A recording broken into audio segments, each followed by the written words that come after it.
5 laws of gold, या फिर आप मनी भी कह सकते हो, 5 लॉज ऑफ मनी। और ये लॉज हम समझेंगे स्टोरी से। स्टोरी? कौन सी स्टोरी? अरे वही जो मैंने सेम बुक से लिया है, the richest man in Babylon. मतलब है इस बुक में अच्छा कंटेंट है, पढ़ना चाहिए हमको। लेकिन फॉर सम रीज़न अगर आप नहीं पढ़ पा रहे हो तो don't worry, gate ideas is here, हम आपकी हेल्प करेंगे। तो कैसे इन लॉज से आपको आपके सवालों के जवाब मिलेंगे, कैसे आप फिगर आउट करोगे, सब पता चलेगा गेट आइडियाज़ के साथ।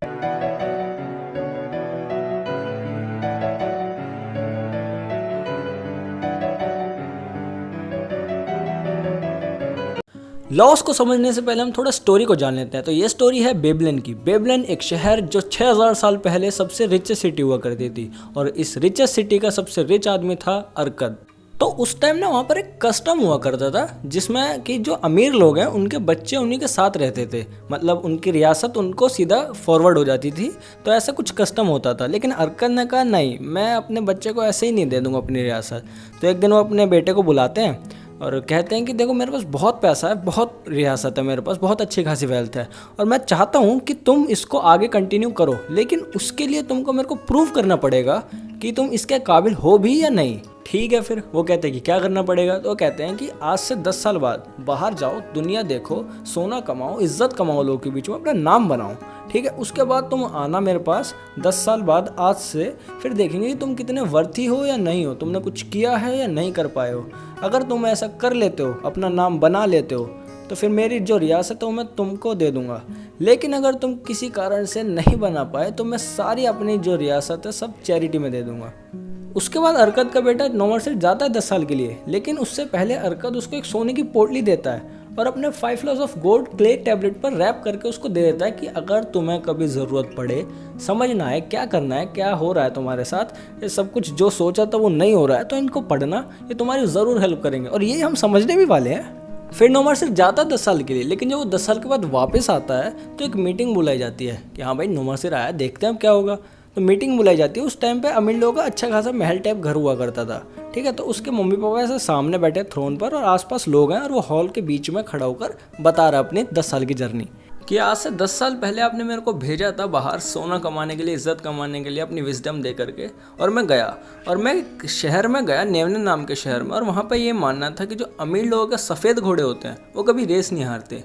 तो मैंने जल्दी सोना कमाने के चक्कर में अपना ज़्यादातर गोल्ड यहीं पर लगा दिया और मैं हार गया, जो कि हार नहीं था क्योंकि एक सट्टा था। और ये एक बहुत ही अच्छा लेसन है हमारी लाइफ के लिए भी, क्योंकि हम जब भी जल्दी अमीर बनना चाहते हैं तो कहीं ना कहीं वो ट्रैप ही होता है, कहीं ना कहीं हम फंसते ही हैं। लेकिन स्टेप बाय स्टेप अगर हम वर्क करते हैं अपने वेल्थ के ऊपर, उसको क्रिएट करते हैं एक्चुअल में, तो वो हार्ड वर्क आपको एक्चुअल में अप्रिशिएट भी करता है। तो come back to the story. अब वो अपना सारा सोना, सारा नहीं तो अपना मोस्ट ऑफ द सोना तो हार ही चुका है। तो यहाँ से वो एज अ बिगनर ही स्टार्ट करेगा, एज अ रईस तो स्टार्ट नहीं कर सकता ऑब्वियसली जब वो हार चुका है। तो यहाँ से वो अपना बिगनर स्टार्ट करता है। कैसे स्टार्ट करता है? और यहाँ से हमारे लॉज आना स्टार्ट होंगे धीरे धीरे। और लेट मी रिमाइंड यू, जब वो अपने हॉल में आ चुका है ना, अर्कद के सामने, अपनी मम्मी डैडी के सामने खड़ा है, तो वो अच्छा खासा अमीर आदमी बन के आया है। तो यहाँ से हम देखेंगे कि उसके सारे लॉज कैसे अप्लाई हुए और कैसे वो जीरो से हीरो तक आ चुका है।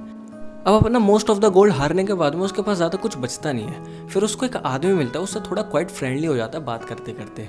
तो उससे कहता है कि एक अभी ना अमीर व्यापारी मरा है, तो जितनी जल्दी हो सके हम उसकी शॉप को एक्वायर कर लेते हैं, सिक्योर कर लेते हैं। तो उसके लिए मेरे को ना बेबीलोन जाना पड़ेगा अपना सोना लेने के लिए।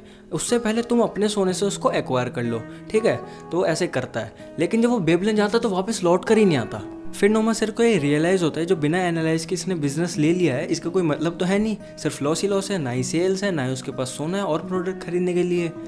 अब यहाँ से नोमरसेट के दिन और भी ज़्यादा बेकार हो जाते हैं, और भी ज़्यादा गरीबी आ जाती है। उसकी lack of skill, lack of knowledge, lack of experience की वजह से उसके डैड अर्कद से उसको जितना भी सोना मिला था वो सब गंवा देता है, सब हार जाता है। तो ऐसे ही वो निराश बैठा होता है और देख रहा होता है टेबल की तरफ, जो उसके डैड अर्कद ने 5 लॉज रैप अप करके दिए थे उसको, जब वो फंस जाए तो उनको पढ़े, तो उनको देख रहा होता है, फिर उनको पढ़ता है।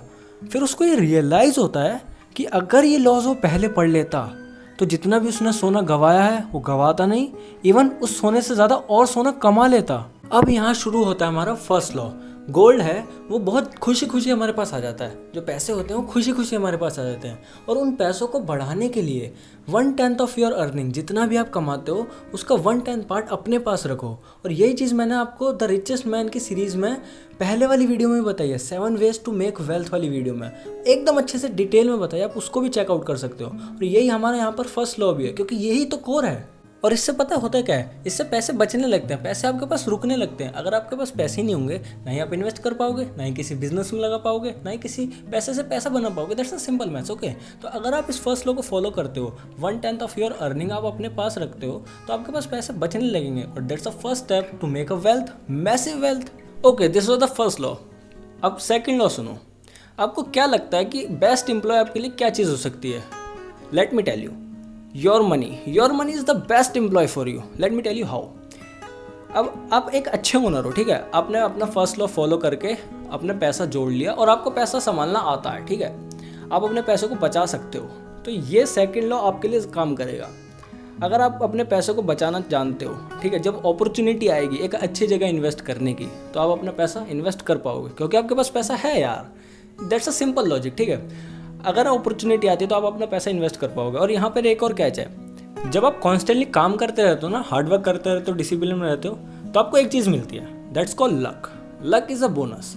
अब आपने फर्स्ट लॉ अच्छे से फॉलो किया, पैसा आया, सेव किया आपने, सेकंड लॉ में अपॉर्चुनिटी आई, अच्छी जगह इन्वेस्ट किया, और ऐसे आपका जो पैसा है मल्टीप्लाई होता है बहुत ही मैजिकल वे में, ठीक है। और ये चीज़ उसी को मिलती है जो हार्डवर्क करता है, लक भी उसी को मिलता है जो हार्डवर्क करता है। अब आपने बहुत चीज़ सोच रखी है लेकिन पता नहीं है कैसे क्या करना है, तो that's why gate ideas is here. आपको बताने के लिए, आपसे सीखने के लिए ही हम। और अगर आप गिव अप कर दोगे तो देखो, लॉ ऑफ अट्रैक्शन होता है। आप किसी चीज़ के लिए देख रहे हो, आप ये वीडियो भी देख रहे हो तो इसलिए देख रहे हो क्योंकि आप चाहते हो। लॉ ऑफ अट्रैक्शन है, आप वो चीज़ चाहते हो जब भी आप उसकी तरफ भाग रहे हो। और आप अगर गिव अप कर दोगे तो वो चीज़ भी आपके पास क्यों ही आएगी।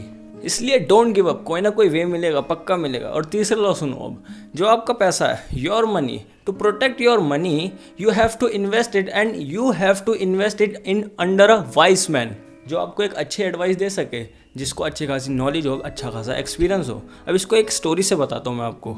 जब अरकत का बेटा नोमासिर सब कुछ हार खोल के जब उसने ये लॉस पढ़े थे, तो उसके बाद में इस थर्ड लॉ को फॉलो करके वहाँ पर नेनविन शहर में 1 साल के अंदर बाहर की तरफ में दीवारें बनने वाली थी। अब दीवारें उस टाइम पर बना करती थी दुश्मनों से बचने के लिए। अब दीवारें बनेंगी तो गेट भी बनेंगे हर एंट्रेंस के लिए, और गेट बनता है मेटल से। तो उन्होंने सोचा 1 साल बाद जब इसकी रिक्वायरमेंट होगी इसको फुलफिल करने के लिए, ना राजा ने कुछ सोचा इस मेटल को कहाँ से लेकर आएंगे और कैसे करेंगे, तो इसको हम कार्बन जाते हैं, कॉपर की माइनिंग करते हैं, सोने के बदले कॉपर लेते हैं, और 1 साल के बाद इसके साथ बहुत ज़्यादा प्रॉफिट कमाते हैं। So it's basically demand and supply game. Okay, लेकिन आप यहाँ से देख सकते हो किसी वाइस मैन के अंडर में काम करने से कितना पावरफुल इंपैक्ट पड़ता है। जो आपने सेविंग्स करी इतनी मुश्किल से, वो आप गवाते नहीं हो। इवन रिटर्न्स भी अच्छे खासे मिलते हैं अच्छी जगह इन्वेस्ट करने पर, और आपको एक्सपीरियंस मिलता है और सीखने को मिलता है, और सीखते रहना ही तो ज़िंदगी का मज़ा भी है। That's another good thing. Okay, लेकिन अब गवाने से एक और चीज़, हमारा फोर्थ लॉ आता है गवाने से। तो फोर्थ लॉ सुनो अब, never put your money into that business in which you are not familiar with it. मतलब कि अपना पैसा वहाँ पर कभी लगाओ ही मत जिस बिजनेस में आप अच्छे से जानते ही नहीं हो, क्योंकि आपने इतनी मुश्किल से अपना पैसा सेव किया है, कमाया है, उसको किसी ने भी टिप दे दी, किसी ने भी कुछ भी बता दिया, तो ऐसे लगा दोगे तो ऑब्वियसली नुकसान तो होता ही है। तो अगर आप नहीं जानते हो तो पहले उसके बारे में जानो, सीखो, उसके बाद में इन्वेस्ट करो, क्योंकि आपका पैसा है, आपको पता होना चाहिए ना कि मैं यहाँ पर क्यों लगा रहा हूँ। और अब आता है हमारा last but not the least fifth law. Fifth law ये कहता है आप अपना पैसा खो देते हो जब आप अपने पैसे से इम्पॉसिबल अर्निंग करना चाहते हो। बताता हूँ कैसे। Gambling is the best example. 21 दिन में पैसा डबल, मतलब आप अपने रोमांटिक डिज़ायर्स पूरे करना चाहते हो कि यार इतना पैसा लगा दूंगा, इससे 100 टाइम्स 1000 टाइम्स मेरे पास पैसा आ जाएगा, लेकिन ऐसा होता नहीं है। आप अपना पैसा खो देते हो। आप अपने रोमांटिक डिज़ायर्स पूरे करना चाहते हो, और सी द डिफरेंस, जब आप एकदम से ऊपर उठ जाते हो ना, तो आप उसकी डबल स्पीड से नीचे गिरते भी हो। लेकिन आप जब एक एक स्टेप करके ऊपर उठते हो तो आपको पता होता है कि कल को अगर जब मैं गिरूंगा तो मेरे को पता है कि कैसे उठना है, और गिरना तो होता है क्योंकि it's a roller coaster ride. Okay, downfall तो देखो हर किसी की लाइफ में आता ही है यार। और वही बात है, जब सब कुछ मिल जाएगा तो तमन्ना किसकी करेंगे। हाँ, तो शेर और शायरी को थोड़ी देर के लिए अलग करते हैं। तो ये थे हमारे 5 लॉज, इनको अपनी लाइफ में अप्लाई करो। Meet you soon with the upcoming video with the get ideas who talks about ideas.